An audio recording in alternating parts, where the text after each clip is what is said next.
میدونستین زمین با چه سرعت وحشتناکی داره حرکت میکنه؟ هر لحظه زمین با سرعت حدود 1670 کیلومتر در ساعت به دور خودش میچرخه. تازه این همه ماجرا نیست.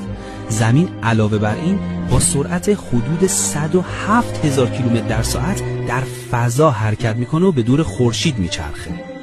حالا سوال اینجاست، چرا ما هیچ حرکتی حس نمی‌کنیم؟